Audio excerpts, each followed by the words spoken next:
séptima clase, ¿no? Ya falta una ya para terminar este seminario de los edificadores, y creo que, bueno, los que estamos viniendo también en la mañana, pues también estamos aprovechando un tiempo. Siempre el Señor tiene para enseñarnos, siempre estamos nosotros con deseos de aprender. El día que no tengamos deseo de aprender, eso sí está malo.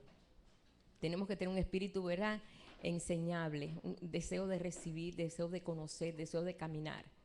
Y mientras tengamos eso, pues el Señor va a impulsarnos. En el momento que le digamos al Señor hasta aquí, Él dice hasta ahí. Así es Él.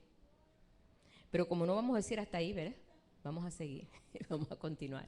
Siempre que aprendíamos una nueva verdad en el Señor, yo decía, ¿habrá algo más? ¿Habrá algo más? Y siempre había algo más, ¿no? Nos sorprendíamos, decíamos, verdaderamente, como decía David decía, tu palabra me ha venido a hacer como el que haya muchos despojos. Cuando ellos cogían todo lo que era en la guerra, los despojos, que eran los botines, encontraban de todo, tesoro, cosas increíbles. Y era todo una sorpresa, todo lo que encontraban era una sorpresa. Y yo creo que nos está pasando eso también. Yo voy a compartir hoy sobre discípulos para discipular.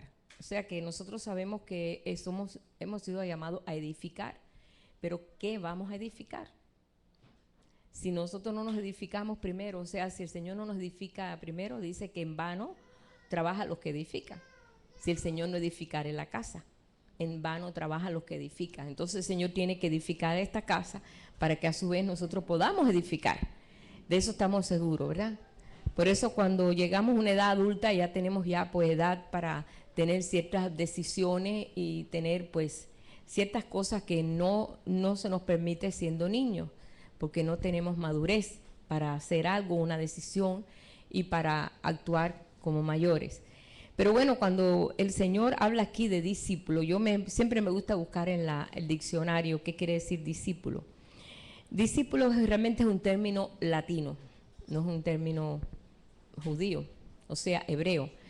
En el Antiguo Testamento solamente se encuentra esa palabra discípulo 2 veces, y en la traducción quiere decir aprendiz, uno que está aprendiendo. Ese es un discípulo, uno que está aprendiendo.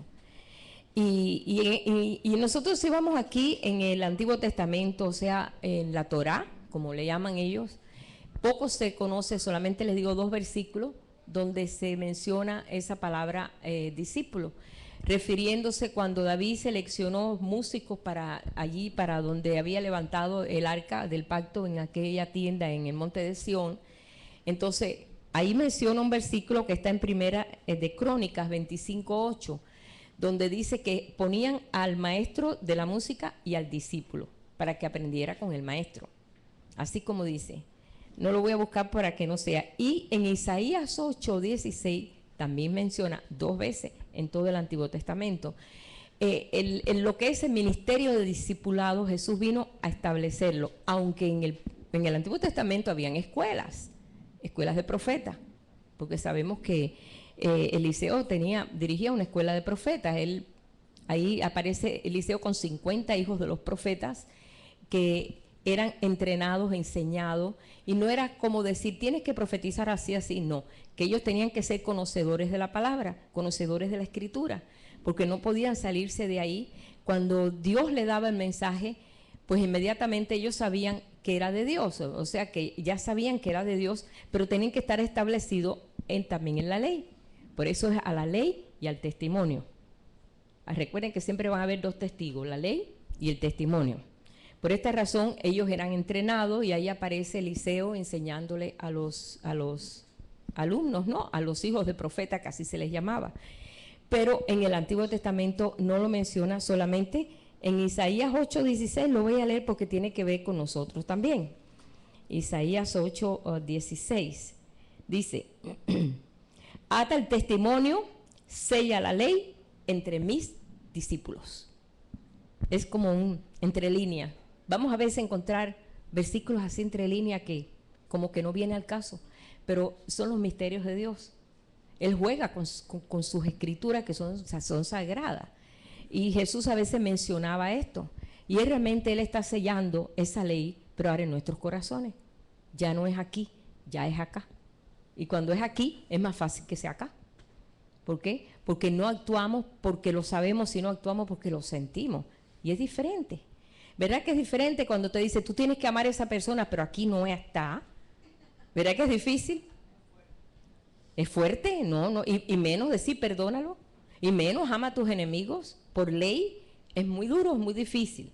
Pero cuando está la ley aquí, o sea que ha estado sellada aquí, pues ya es fácil. Y ese era el plan de Dios. Y Jesús vino a mostrar esto. Los profetas que no estaban edificados en la palabra venían a ser profetas falsos, porque venían siempre trayendo una palabra en contra de lo que Dios quería. Y Dios puso una sentencia sobre esos profetas falsos.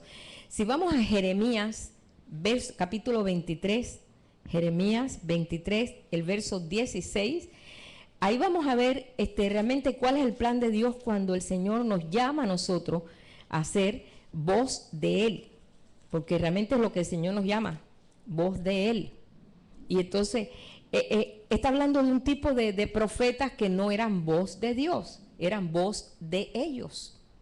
No es que es el diablo, porque ahora toda la culpa se la echan al diablo y los hombres pues nada, ¿verdad? Como que no, nada. No, nosotros a veces tomamos el lugar de Dios y desgraciadamente así es, vamos a hablar así en general, pero no debe ser.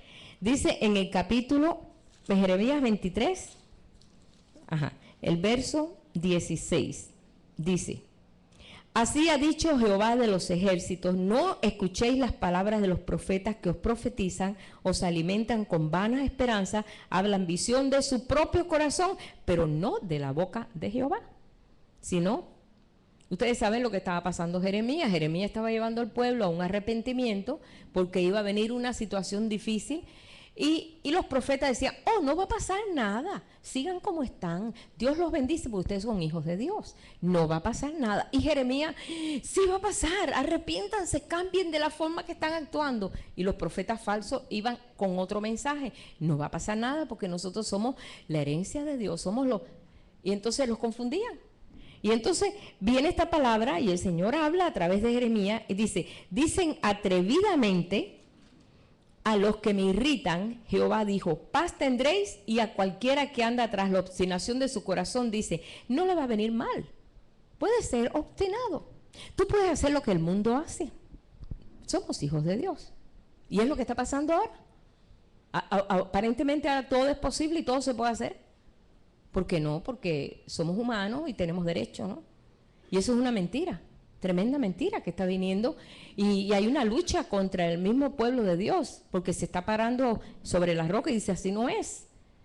Quizás estamos en un tiempo más avanzado, más moderno, pero tampoco encaja porque no encajan los principios de Dios en medio del desorden que hay, porque hay un desorden muy grande en la tierra y lo sabemos. Dice, porque ¿quién estuvo en el secreto de Jehová? Ahí es donde están los discípulos. Los discípulos tienen que entrar en el secreto de Jehová. Tienen que saber los pensamientos más secretos de Dios. ¿Y esto cómo se puede conocer? Si no es a través de una relación íntima con Dios. Sí. No hay un libro que te diga aquí están los secretos de Dios. No, pues no. Esto es en el espíritu. Por eso es importante y Dios está buscando adoradores en espíritu, en verdad, para poder traspasarle todos estos secretos, todos estos misterios que son secretos. Dice, porque ¿quién estuvo en el secreto de Jehová y vio y oyó su palabra? ¿Quién estuvo atento a su palabra y la oyó? Ellos no estaban atentos, ellos estaban atentos a las circunstancias, lo que se rodea, o sea, lo que está alrededor. Esto es lo que está de moda, esto es lo que todos estamos avanzados. Tengo un open mind, como dicen aquí, tengo la mente abierta. ¿Ustedes no han oído esa expresión? O sea, que ahora tú puedes ser un pervertido porque tú tienes un open mind.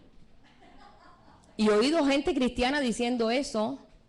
Sí, no, nosotros ahora porque estamos viviendo en una época del siglo XXI, ahora nosotros vamos a decir, ahí esto está obsoleto, vamos a desecharlo y vamos a vivir conforme a los hombres de la tierra. Estamos entonces haciendo exactamente igual como los profetas falsos, exactamente igual. Por eso dice, ¿quién oyó y se acercó al secreto de Jehová?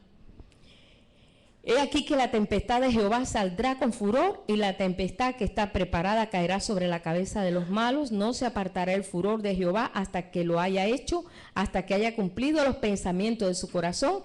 En los postreros días lo entenderás cumplidamente. Estamos en los postreros días. Y dice un poquito, hay una parte ahí que le dice, están como los de Sodoma y Gomorra. Así dice aquí, hermano, aquí también dice eso. Aquí lo dice, lo estaba leyendo y yo, ay, mi madre, aquí está eso. Señor, aquí está eso. El Señor ha traído una palabra fuerte, aquí está, verso 14. En los profetas de Jerusalén he visto torpezas. Cometían adulterio, andaban en mentira, fortalecían las manos de los malos para que ninguno se convirtiese de su maldad. Me fueron todos ellos como Sodoma y sus moradores como Gomorra. Qué comparación, ¿verdad? Bueno, no conocieron el secreto de Jehová, no entraron en el secreto de Dios, sino que se envolvieron en lo que es la pasión de los hombres, o sea, del ser humano que le ha tocado vivir este tiempo. El Señor dijo que los tiempos iban a ser difíciles, o sea que no nos engañó y no nos dijo que todo iba a ser color de rosa. Él dijo que los tiempos son difíciles, pero hay una recompensa y una bendición muy grande, el poder está en nosotros en el secreto de Él, porque cuando tú estás en secreto de Él, tú vives quieta y confiadamente, porque tú sabes que todo este tiempo tenía que venir. Cuando tú estás avisado, como dice, guerra avisada no mata soldado. Nosotros estamos avisados, no hay temor, porque sabemos, nada nos va a tomar el desprevenido, ni nada nos va a tomar este tiempo. Yo digo, Dios mío, si mi abuela se despertara y resucitara ahora, no puede encontrarse en este tiempo, es un shock, porque es muy diferente, muy avanzado, una mente demasiado abierta, muy diferente a todo lo que ella pudo haber vivido. Pero nosotros, bueno, Dios nos ha traído hasta este tiempo y este tiempo tenemos nosotros que atravesarlo. Y atravesarlo levantando nuestra cabeza en alto, porque Él es nuestra cabeza. Así que vamos a poder hacerlo como lo pudieron hacer ellos. Nosotros estamos viendo en este sentido que a veces cuando no estamos en el secreto del Señor y no conocemos los principios, por eso es muy importante conocer también las Escrituras. Porque hay gente que dice, yo no tengo que leer las Escrituras porque el Espíritu me enseña. No, espérate. A la ley y al testimonio. En el testimonio tú tienes que saber, pero la ley te lo garantiza. Te dice, oh, sí, esto yo lo leí en algún lado. No sé si nos ha pasado eso, ¿verdad? Que a veces hemos sentido algo. Yo solo he leído, ¿dónde está? Y ahí andamos hasta que lo encontramos y decimos, está porque el Espíritu escribe en tu corazón. Y esto nos da una paz. Y eso no lo tuvieron los creyentes del primer tiempo. Ellos no tenían eso, porque después el romano, la Iglesia Católica cerró completamente. Yo vine a conocer una Biblia a los 14 años, no nos permitían tener Biblia. Ahora en la Iglesia Católica hay Biblia, pero en el tiempo ese no eran misales. Y unos poquitos extractos, así algo de salmos o algo, pero más nada. No tenías con qué comparar.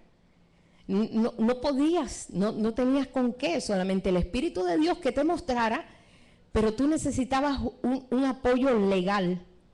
Y el Señor pues abrió esta libertad, nos dio esta libertad, y de buenas a primeras liberaron las Escrituras, y ya todo el mundo podía tener Escrituras, pero hace muchos años excomulgaban al que tuviera una Biblia. Yo tenía una vecina allá en Cuba, que ella tenía la Biblia escondida, y me la enseñó como si hubiera sido algo de mucho misterio. Dice, ¿tú nunca has visto una Biblia? Te voy a enseñar una. Digo, sí, yo estuve en la iglesia bautista y ellos tienen Biblia, me dieron un Nuevo Testamento, yo no tengo Biblia. Y la tenía escondida en el escaparate debajo de la sábana, para que su mamá no la viera, porque podía tener un problema. Así era ese tiempo, hermano. Y yo te estoy hablando de por los años 59, 60. Eso no fue tanto tiempo, ¿verdad? Fue el otro día. 50 y pico de años, ¿qué cosa es eso? Nada. Pues así estaba. Entonces, hoy tenemos nosotros esta capacidad. Así que estamos nosotros pues contentos con esto. Jesús era un discípulo del Padre. Él a su vez hacía lo que el Padre le mandaba hacer. Se sujetó en todo se sujetó al Padre. En el tiempo, en el andar, en el hacer, en todo. Aún Cuando fue a elegir los discípulos, el Padre le dijo quién. Y fue por el Padre que él escogió a esos discípulos. El Padre le dijo quiénes, porque eran gente que estaban capacitados para seguirle a él. No estaban capacitados mentalmente y espiritualmente, pues les faltaba mucho, pero ellos buscaban del reino. Y como buscaban del reino, pues eso fue lo que el Padre eligió. Dice, el Padre me los dio. Y no se perdió ninguno, solamente el hijo de perdición, dijo él, solamente. Pero el Padre me los concedió. Allí en Primera de Pedro, capítulo 2, verso 20, y esto es imprescindible, el discípulo debe conocer las pisadas del maestro. Ese es el requisito, conocer sus pisadas. ¿Por qué? Siempre el maestro siempre iba adelante y los discípulos iban detrás. Cada vez que andaban por todas las calles de Belén, de Jerusalén, por todas las calles donde había maestros, rabinos, ellos iban delante y atrás iban sus discípulos. Así era la forma como ellos enseguida se identificaban.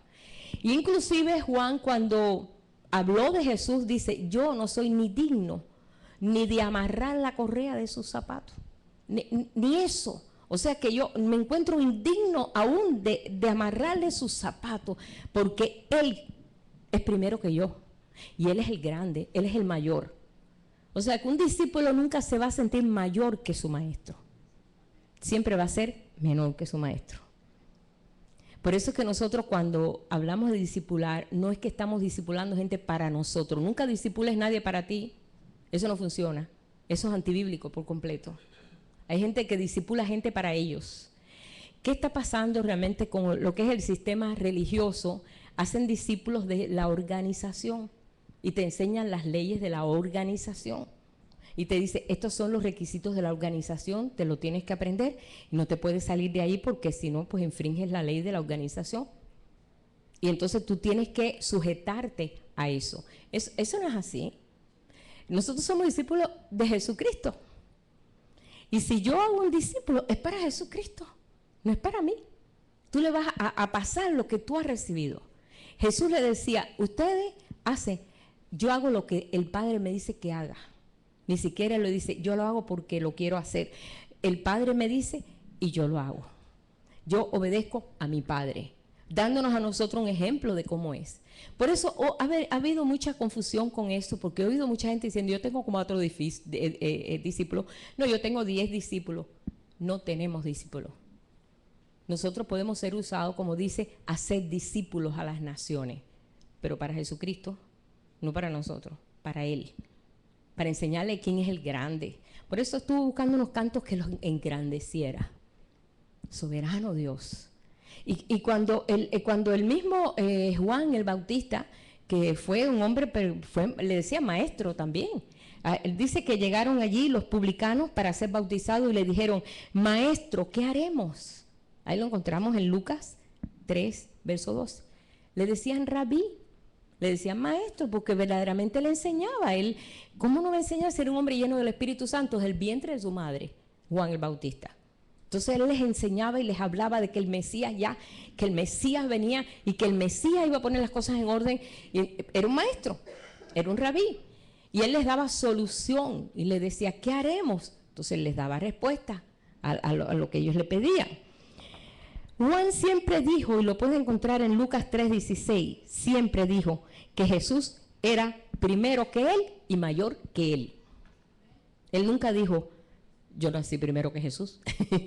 ¿Es verdad que nació primero que Jesús? ¿Sí? Si sabemos ahí cuando Jesús, María fue allá al monte de Judea, ya ella estaba en su 6º mes, Elizabeth. Ella estuvo allá, María, hasta que dio a luz Elizabeth. Y a los 3 meses que pasaron, ya María bajó, María tenía 3 meses de embarazo. O sea que Juan nació primero que Jesús, pero él dijo, pero él es primero que yo, y él es mayor que yo. Y ese mensaje es un mensaje que nos aplasta a nosotros, pero es necesario que crezca. ¿Y nosotros qué? Menguemos. Es un mensaje muy pesado, mucha gente no le gusta. Mucha gente lo que quiere es crecer y que Jesús sea el que mengue. ¿Verdad? Porque es un mensaje, como por eso dice, es necesario que te niegues a ti mismo, tomes tu cruz y sígame.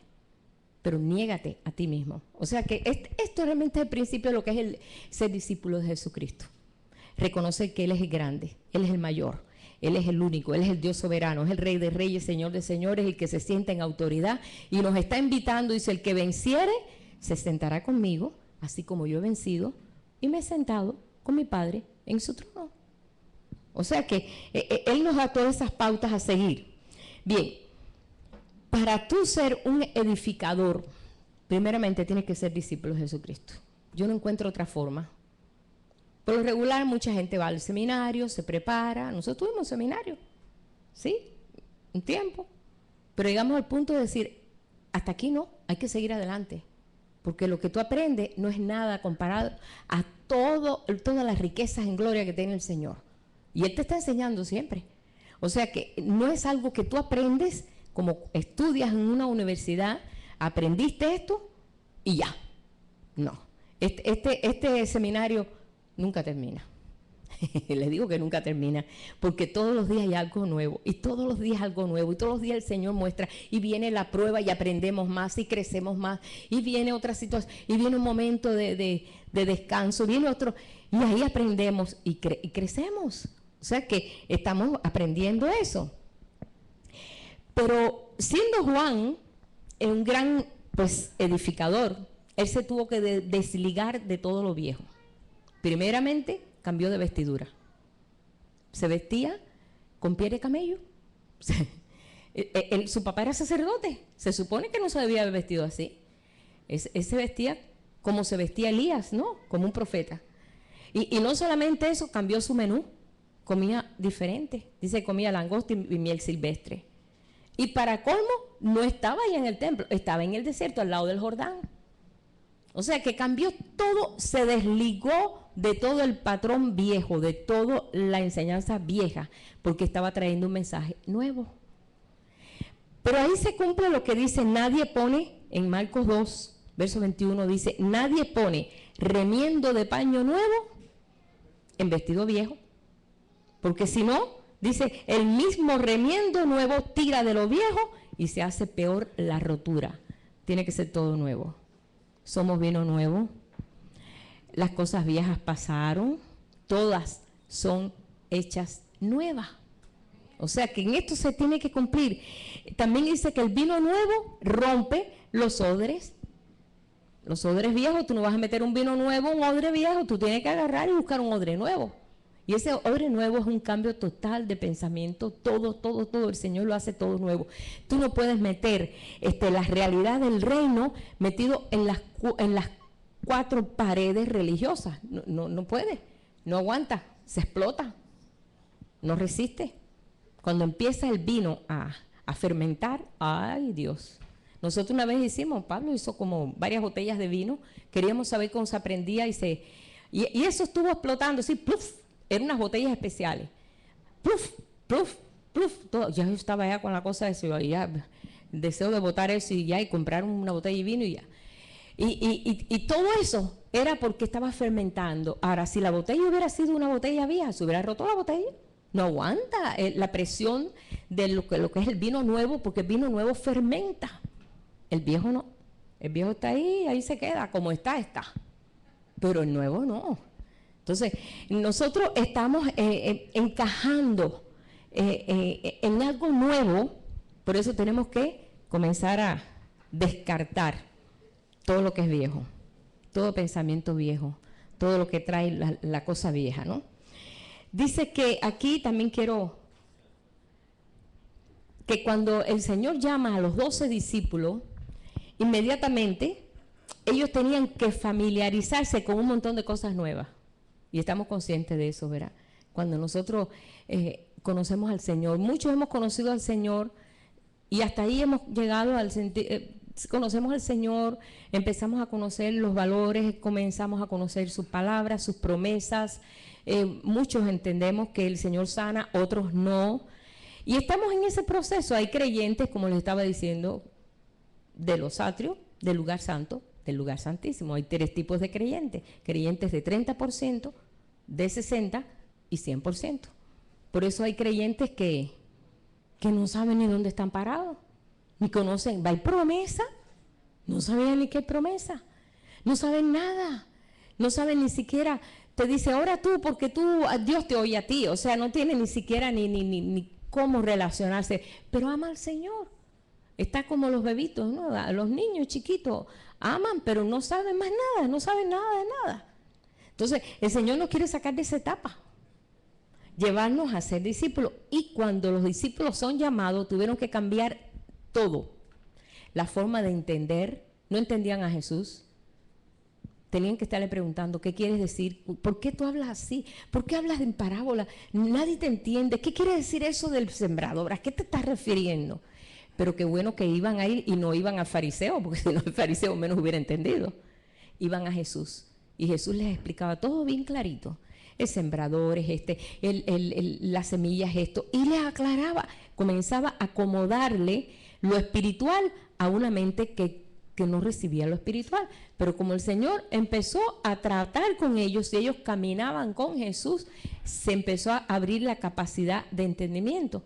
Cuando empezamos a caminar con el Señor y empezamos a tener una relación con Él, si nos relacionamos con Él, es importante. Eso sí es importante. Esto no viene de gratis, ni con varita mágica. Mucha gente cree que me voy a hacer cristiano de momento, sí, ya. No, hermano, eso no es así. Esto no es así. Esto no es esta forma de recibir bautismo del Espíritu Santo, ya soy santo, santo. Tú vas a tener que luchar con algunas cosas, vas a tener que tener decisiones serias. Vas a enfrentarte. Jesús, ¿acaso cuando salió del Jordán no fue llevado por el Espíritu al desierto y allí lo tentó el tentador? Y ahí realmente se vio la capacidad del amor de Dios en él cuando él venció en los 3 niveles. Fue tentado en 3 áreas en su vida, en su espíritu, en su alma y su cuerpo. Y venció. Y el enemigo lo dejó. No pudo por ningún lado. Pero pudo haber sido tentado, pero él estaba consciente que él se iba a enfrentar con alguien que iba a tratar de, pues, su propia mente iba a tratar de quererlo tumbar del plan que tenía Dios. Pues no pudo. No es así como a veces nos dicen, no, ya te bautizaste, ya eres santo, ya no vas a hacer pecado ni nada. No, hermano, hay que estar consciente de que nuestra lucha no es contra carne ni sangre, pero hay lucha. Y tenemos que vencer. Ellos tuvieron que cambiar hasta el lenguaje. Ellos no hablaban así. Por eso cuando fueron allí, después de 3 años y medio, Pedro estaba en el patio de la cárcel y le dijeron, tú hablas como ellos, tú hablas como él. Su forma de hablar hasta había cambiado. Y él dijo, no, yo no lo conozco. Pero le dijeron, tú hablas como ellos. No quiere decir que era Galileo, porque Pedro era Galileo y Jesús también se crió en Galilea. No se crió acá en Jerusalén, sino allá en Galilea. Pero no era por eso, sino que la forma de hablar se les había pegado. Se les había... Pues sí, como no, si tú andas con Jesús 3 años y medio, día, mañana, tarde, noche, a toda hora, se te pega lo bueno. Y más que ellos lo amaban. Entonces, todas las cosas buenas que se impactaban en ellos cuando veían un milagro decían, verdaderamente este es hijo de Dios, verdaderamente este es hijo de Dios. Y daba capacidad a su corazón a que se abriera y pudiera entender ese misterio.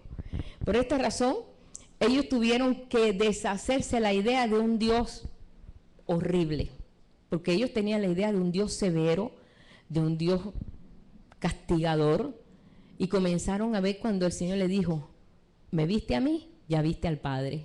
Y esto fue algo impactante, porque no podían pensar que el Padre era como ese hombre que estaba delante de ellos. Entonces les cambió todo el concepto que tenían de Dios. ¿Verdad que cuando nosotros recibimos al Señor y empezamos a caminar con Él y pasa un tiempo, el concepto de Dios cambia? Ya no tenemos el concepto ese de, cuidadito porque manda un rayo. Así mi abuela decía, cuando tronaba, decía, está enojado, está enojado. Y cuando estaba de buena decía, no, es que están limpiando ahí arriba, están moviendo los muebles, para que uno no se asustara. Pero era impresionante porque si a Dios está enojado, mira lo que estaba pasando. Y nos enseñaban que Dios era un Dios fuego, era un Dios fiero, era un Dios que no perdonaba. Ese es el Dios que yo conocí.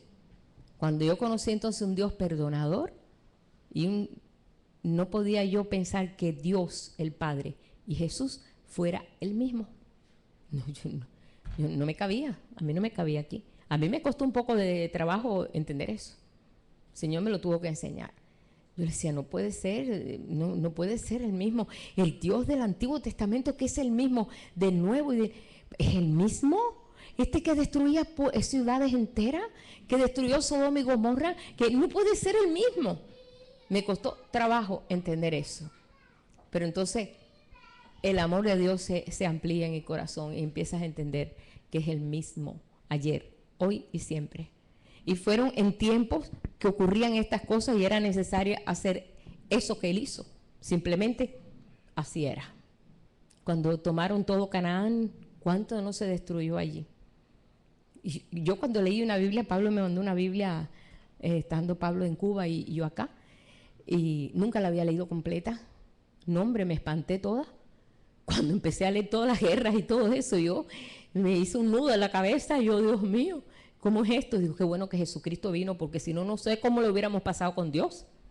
Porque yo lo veía a Dios muy severo y a Jesús muy bueno. Pero ahora que estamos entendiendo esto, y el apóstol Pablo, cuando Pablo se convierte, inmediatamente el mensaje es: Jesucristo es hijo, es el Hijo de Dios. Ese fue el mensaje de él. Inmediatamente comenzó a las sinagogas a traer un mensaje que lo hizo pues que lo persiguieran, porque nadie podía decir que nadie era hijo de Dios. Imposible. Y él empezó a decir: Jesucristo, él es el Hijo de Dios. Y esto fue un impacto muy grande, que les tuvo que mantenerse escondido y pasar cuantas cosas. Dice aquí en Hechos 9:20, dice que Pablo, enseguida que salió de lo que salió, ¿no?, del encuentro con Dios, dice, enseguida fue predicando a Cristo en las sinagogas diciendo: este es el Hijo de Dios. Y se formaban tremendas discusiones, claro, para poder entender todo eso. Ahora bien, ser discípulo de Jesucristo es como, no es dejar todo. Vaya, déjeme decirle, por los años 70 y pico, 70, por ahí, cuando vino el mover del Espíritu en todo Estados Unidos y en todas partes, porque en ese tiempo comenzó un mover muy grande en muchos lugares, que pues estaba la iglesia tan muertecita, la verdad. Las iglesias estaban pues en unos patrones religiosos tan fuertes, tan severos, que la gente ya no tenía fuerza. No, todo se hacía por tradición. Todos los que estuvimos en la iglesia desde que nos salieron casi los dientes en la iglesia, era así. Era todo así, por tradición. Pero vino en ese soplo que vino, que el Señor comenzó a soplar. Según dicen los que han estudiado todo esto, que vino un mover muy grande. Después que cayó el muro, había un muro, voy a hablar un poco de historia. Había un muro que separaba en Jerusalén de la parte de los árabes y la parte de los judíos. Había un muro. ¿No sabían eso? Yo no lo sabía. Yo no lo sabía en la historia. Y en el año 66, en la guerra de los 6 días, tumbaron el muro. Y Israel se adueñó de todo Jerusalén y vino a ser la nación, que vino a ser, pues, pudieron ellos establecer esa nación y decir: ahora Jerusalén es de los judíos. Y en ese tiempo fue cuando comenzó el avivamiento en todo, porque ustedes saben que la Jerusalén natural hay una similitud en la Israel espiritual, que es la iglesia. Ahí comenzó un soplo del Espíritu en la iglesia católica, donde menos nadie se imaginaba. Comenzó la gente a recibir el bautismo del Espíritu Santo, a ver sanidades, y de ahí comenzó a regarse a todas las iglesias, y todo el mundo comenzó a decir: ¿cómo? Esto es el mover del Espíritu. Y comenzó todo Estados Unidos comenzó a tener este impacto, y no solamente aquí, afuera también, en muchos lugares del mundo, pero donde se empezó a ver más visible fue aquí. Y entonces esto vino a repercutir en todos. Y entonces empezó la iglesia, que no se permitía, solamente lo más que se podía permitir era un órgano y un piano y unos himnos que estaban, no se podía salir de ahí. En mi iglesia no se cantaban coritos, el pastor no lo permitía, era desprestigiar la iglesia, porque eso no es música, eso es basura. En mi iglesia no se cantaban coritos, tenían que ser himnos registrados. Así era, hermano, así era. Y nosotros, pues bueno, pues vimos todo eso en aquel tiempo que nos tocó vivir, porque yo empecé a ir a la iglesia del año 59, ¿no? 59 por ahí fue cuando yo empecé a ir a la iglesia, que todavía estaba el otro gobierno en Cuba. Empecé a visitar la iglesia y todo era muy así, pero para mí era una tremenda libertad, pero era algo bien religioso, pero era más que lo religioso que tenía la iglesia católica. Y de ahí comenzó a moverse y a moverse y a abrirse. Y hoy en día pues todo el mundo está hablando de restauración, de la visión, de sanidad, de milagros y maravillas, cosas que no se hablaba en ningún lado. No se veía nada de esto. O sea que comenzó el soplo del Espíritu de Dios porque estamos en los postreros tiempos. Y comenzó a soplar en todas las iglesias metodistas. Cuando llegamos a Atlanta, fuimos a una iglesia metodista y todo el mundo alabando al Señor. No, por cuanto nosotros levantar las manos en la iglesia bautista, ni aplaudir permitían, ni siquiera aplaudir, no se permitía. Todo tenía que ser muy tranquilito. ¿Por qué? Porque se creía que Dios era así. Pero ahora, ve, y tú vas a ver muchos lugares que ya no es así, porque está soplando el Espíritu de Dios. Está soplando en este tiempo que nos ha tocado vivir. Los discípulos, cuando tú eres pionero en algo, cuando tú estás comenzando en algo, por ejemplo, cuando tú estás comenzando algo nuevo, tú vas a tener persecución. ¿Por qué? Cuando nosotros comenzamos a ver todo esto, de que el Señor no solamente se complacía en que nosotros estuviéramos escuchando algo y no viviéramos eso, sino que no nos conformamos, entonces empezamos a encontrar persecución en los alrededores, en la familia, en todos alrededor, porque no entendían por qué nos estábamos saliendo de esos 4 paredes. Eso le pasó a los discípulos.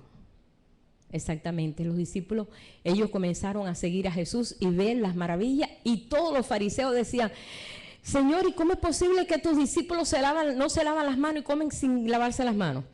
¿Y cómo es posible que recogen espigas un sábado?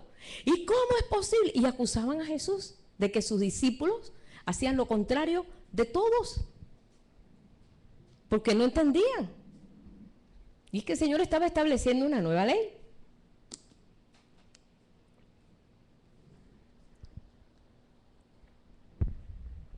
Pero hoy nosotros que hemos alcanzado este tiempo, que ya pasamos ese tiempo, ¿no? Ya pasamos la persecución. Mi familia casi en 10 años hubo una separación.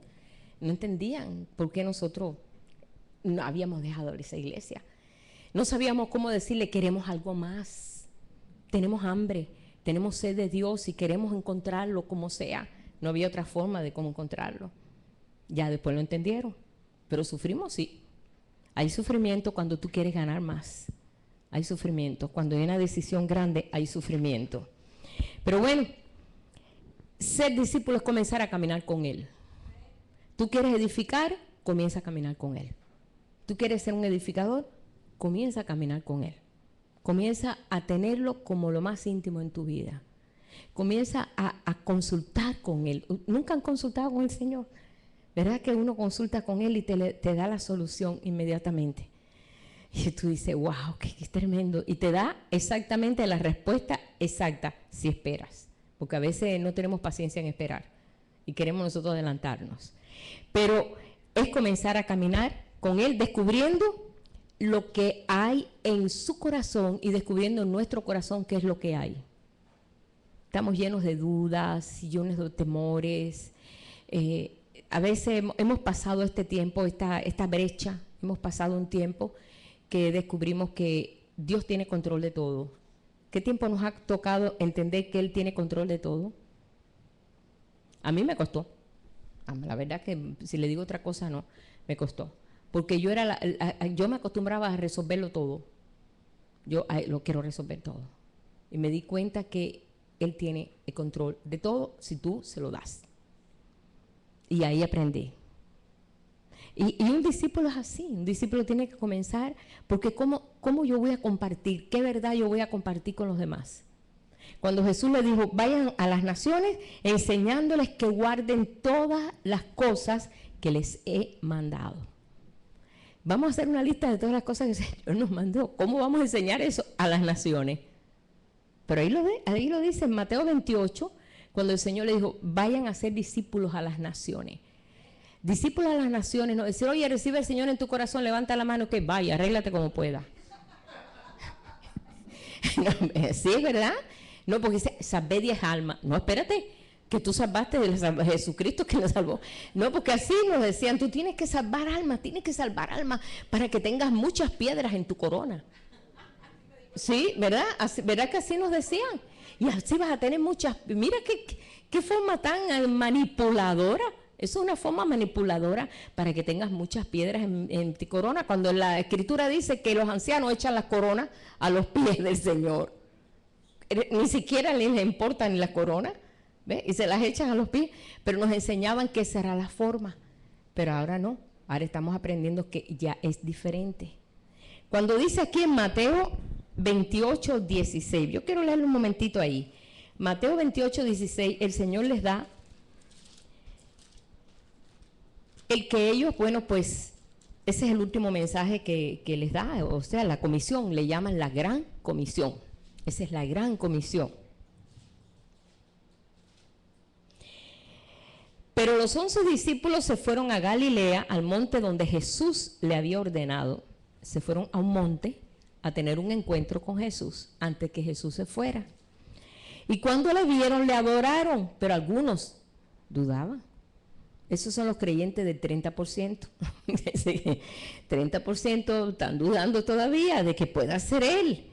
Pero Jesús se les acercó y les habló diciendo, toda potestad me es dada en el cielo y en la tierra. Por tanto, id y haced discípulos a todas las naciones, bautizándoles en el nombre del Padre, del Hijo, del Espíritu Santo y enseñándoles que guarden todas las cosas que yo les he mandado a ustedes.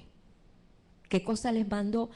Que amara a los enemigos, que los perdonara, que tomara su cruz y lo siguiera. ¿Cuántas cosas Jesús habló? Vamos a encontrar tantas enseñanzas de las que Jesús hizo. Dice, enséñale todo lo que les he mandado. Y aquí yo estoy con vosotros todos los días hasta el fin del mundo. O sea, nos dio una buena comisión, un buen trabajo, un trabajo para desarrollar. El ser discípulo. Pero yo tengo que saber qué cosa es lo que el Señor nos mandó de antemano. Porque ¿cómo yo voy a proyectar eso?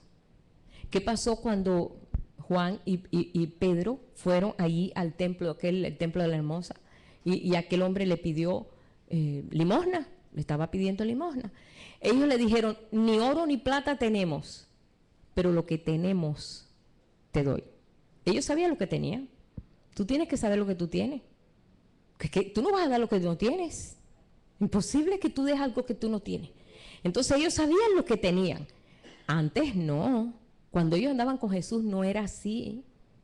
Ellos andaban con Jesús todo maravillado de ver las cosas que hacía Jesús, como los cojos caminaban, como los ciegos veían, como los sordos oían, y ellos se quedaban maravillados, decían, verdaderamente es el Hijo de Dios. Pero aquí es diferente. Aquí dice, lo que tengo te doy, levántate y anda. Y aquel se levantó, empezó a saltar y brincar. Y dice, imagínate, aquello fue una cosa tremenda, pero ellos ya sabían lo que estaba en ellos. Y tú puedes pasar lo que está en ti. Lo que no está en ti es religión. Si tú no perdonas, ¿cómo tú le vas a decir a alguien, perdona? Sí, como hacían los fariseos. Yo le decía a mi abuela, abuela, ¿tú sabes que el cura toma? Porque yo veía que el cura toma, decía, tú haz lo que él diga, pero no lo que él hace. Me decía mi abuela. Lo que él diga, pero no lo que él hace. ¿Qué forma de...? Yo no aprendí nada de lo que dijo, tenía que ir obligatoriamente allí, pero yo veía que se disparaba, porque era un español, y tomaba, y terminaba aquello y se acababa la copa que ella se la tomaba. Y para mí, pues, tú sabes, no estaba acostumbrada a ver gente así, tú sabes, más un cura. El hombre se tomaba y a veces lo traía entre dos así borracho. Y yo decía, pero mira, está borracho. Solamente haz lo que él diga, pero no lo que él hace. No es la forma de Dios. Esa no es la forma de Dios. El Señor usaba profetas, a veces eran personas como vemos nosotros, Elías Tisbita. Y Elías era un hombre de la ciudad, pero un hombre sensible al Espíritu de Dios, conocedor de la Escritura, porque como todo judío que tiene que conocer las Escrituras. Y lo llamó Y lo hizo un tremendo profeta. ¿Por qué?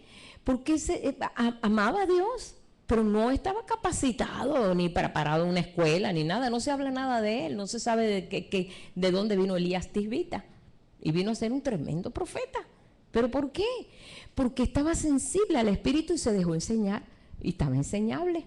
Aprendió y entonces pudo ser un testigo verdadero del Señor.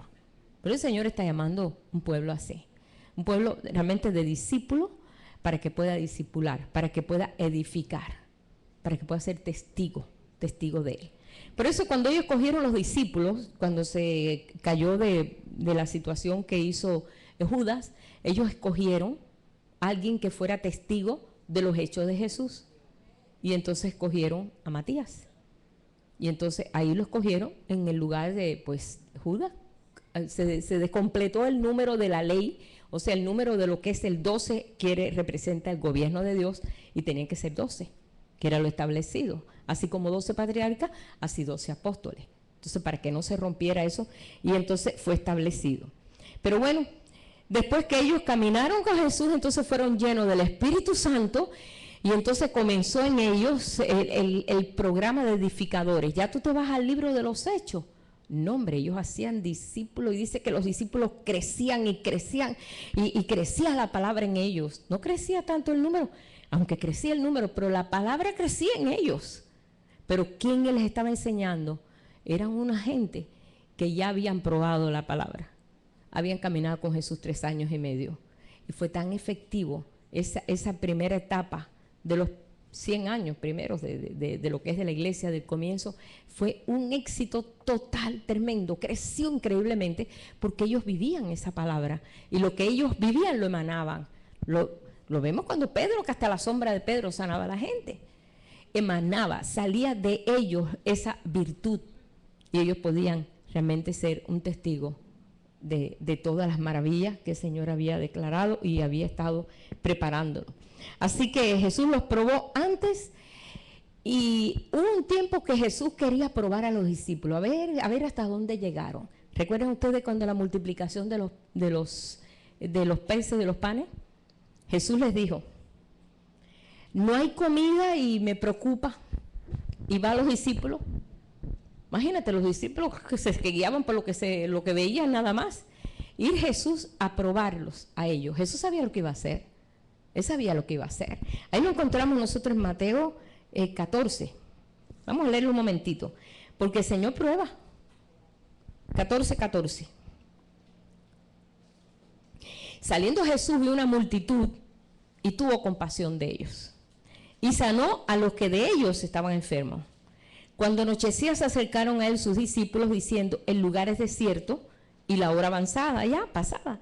Despide, Señor, a la multitud para que vayan por las aldeas y compren de comer. Jesús les dijo, no tienen necesidad de irse, denle vosotros de comer. Pero Señor, son miles.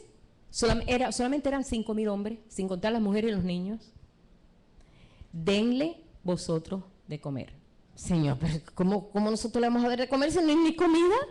Imagínate, ellos dijeron, no tenemos aquí sino que 5 panes y 2 peces. ¿Cómo vamos a darle de comer a esta gente? Pero el Señor sabía que ellos no podían darle de comer. Viene la prueba.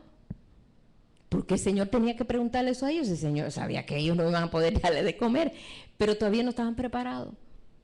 Todavía estos discípulos necesitaban un poquito más de tratos de Dios. Él les dijo, bueno, tráemelos acá. Bueno, por lo menos tuvieron, ¿verdad?, un discipulado de llevárselo a él y decir, a ver qué hace. Señor, no más que tenemos esto y tenemos, bueno, tómalo. Mira a ver lo que tú haces con eso, porque es muy poquito, son 5,000 hombres, aparte de las mujeres y aparte de los niños, posiblemente eran 15,000 gente o más, eran muchos. Entonces mandó a la gente recostarse sobre la hierba, tomando los 5 panes, los 2 peces, levantando los ojos al cielo, bendijo, partió y dio los panes a los discípulos. No se los dio a ellos, se los dio a los discípulos. Y los discípulos los repartieron. Ese es el plan que tiene el Señor ahora. Él nos está dando el pan para que nosotros lo repartamos. Él lo puede hacer. Pudo haber mandado maná del cielo. Pudo haber mandado tremendos panes de allá arriba. pero no es así. Dios no actúa así. Él se sujeta, se lo da a los discípulos y dice, ahora ustedes denle de comer. Nos está enseñando a nosotros. Tú no puedes dar lo que no tienes. No puedes dar lo que no tienes. Por eso estamos pidiendo, Señor, apresúrate, apresura tu trabajo en nosotros. Apresura el trabajo que tú tienes, porque tenemos trabajo delante de nosotros. Tenemos un trabajo muy extenso. Hay mucho vacío, mucha necesidad. Estamos enfrentando situaciones alrededor de nosotros asombrosas. Estamos viendo que Sodoma y Gomorra se nos está viniendo arriba. Pues sí, es verdad. Y no podemos estar cruzados de brazos tampoco. ¿Por qué? Porque la verdad tiene que salir a flote. Entonces, está la situación difícil, ¿no crees? Pero se tiene que levantar la luz en medio de todas estas tinieblas que estamos viviendo. Se tiene que levantar. ¿Y dónde se va a levantar? En nosotros, en sus discípulos. Por esa razón, en esta noche, pues, estamos terminando este seminario, pero solamente que tengamos conciencia de que estamos en un tiempo que el Señor está esperando de nosotros en este tiempo. Nosotros aquí, allá, los hermanos que están allá, pues en los diferentes lugares, allá a través de internet, que tomen conciencia que en los lugares donde están quizás tan difícil, aquí también, donde quiera. ¿Por qué? Porque estamos viviendo algo diferente a lo que vivieron nuestros abuelos y nuestros antepasados. Estamos viviendo un tiempo en que el soplo del Espíritu está soplando como nunca, y tenemos que responder. Nuestros antepasados quizás vivieron un tiempo más cómodo, más ignorante, porque dice que la mucha sabiduría da dolor. En mucho conocimiento da dolor. Mejor a veces ni saber las cosas. Mejor ni conocer las cosas, ni saber las noticias, porque sufrimos, pero no podemos estar de espaldas a la realidad. Cuando supimos que habían bacterias y había microbios que se nos podían meter por los pies, yo no quería andar sin zapatos. Yo sufrí cuando tenía 5 años, y nunca se me olvida, cuando vi las películas. Yo vi las películas que se metían unas cosas por los pies de los niños, yo no quería andar descalza y vivía en la playa, imagínense. Yo sufrí. Entonces, el conocimiento trae sufrimiento, lo dice aquí en Proverbios, nos trae sufrimiento. Pero, ¿Jesús acaso no sufrió? Dice que lloró sobre Jerusalén. Esa vez que Jesús lloró sobre Jerusalén, nadie lloraba sobre Jerusalén, porque todos estábamos contentos allí, todos estaban en lo suyo. Israel, cada uno para sus tiendas, muy felices, y él llorando sobre Jerusalén porque los veía tan ignorantes. Nosotros no podemos andar en esa ignorancia, porque Dios nos ha dado un espíritu de sabiduría, de entendimiento, de conocimiento, y nos ha dicho que somos la luz del mundo y somos la sal de la tierra. Así que hay muchas cosas que están guardadas todavía ahí, y Él las va a ir revelando. Pero bueno, como quiera, nosotros le damos gracias al Señor de poder hacer lo que Él quiere que hagamos, y preguntarle al Señor qué quiere que haga. ¿Qué tú quieres, Señor?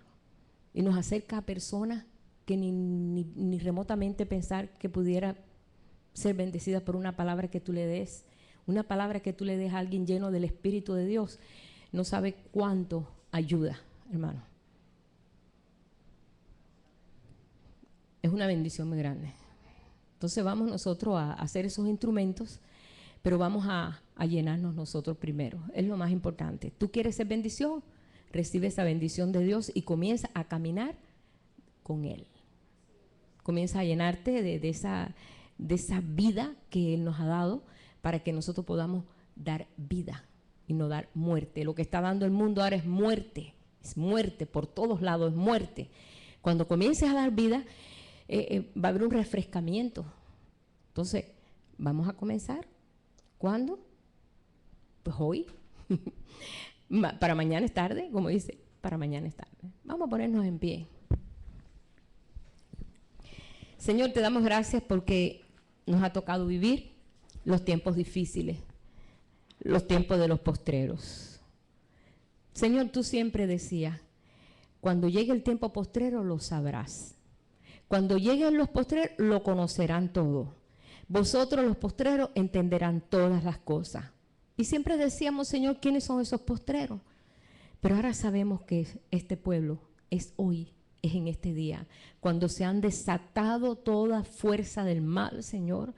donde el hombre ha perdido completamente la rienda de ti, Señor, y ha querido ser dioses ellos mismos. Este es el tiempo que nos ha tocado vivir. Pero tú dices que en este tiempo resplandecerá la luz, que en este tiempo será la gloria tan grande, más grande que la gloria del primer templo. Yo lo creo, porque si no, nos hubiéramos quedado ignorantes todo ya. Pero te damos gracias en esta noche. Gracias porque podemos entender todas estas cosas y ser parte de un proyecto. Ese proyecto es el proyecto tuyo, Señor. Ese proyecto en el cual, Señor, por siglos, por milenios, Señor, tú proyectaste y tú preparaste. Como tú dices, preparas las obras de antemano. Y nos ha tocado a nosotros. Y te damos gracias. Porque así como nos ha tocado, tú nos vas a capacitar. Y tú nos vas a impulsar. Y nosotros te decimos, sí, Señor, yo quiero ser parte de tu proyecto. No importa qué edad, no importa nada, porque para ti no hay nada imposible, Señor. Tú usaste a Ananías. No sé qué edad tendría Ananías, no sé. Usaste a Moisés, usaste a Eliseo, usaste a Elías, usaste a cuántos los que tú quisiste, Señor. Solamente que ellos dijeron sí, y entonces tú pudiste usarlo. Yo no sé cuántos de los que estamos aquí te decimos sí. Pero yo te digo sí. Sí, Señor. Sí, Señor. Capacítame. Y yo te pido aquí por mis hermanos y por los que están lejos, capacítanos. Que no estemos aterrorizados por lo que está alrededor nuestro, sino que estemos impactados por ver quién tú eres en medio de todo esto. En medio de los tiempos, darlo a conocer. Tú nos has dicho eso. Y queremos darte a conocer a ti en medio de este tiempo. Te damos gracias, Señor. Te bendecimos, Padre, y esperamos en ti. En los mejores tiempos. No nos has fallado en estos tiempos tampoco. Te damos gracias, Padre, en el nombre de Jesús. Amén. Gracias, Señor.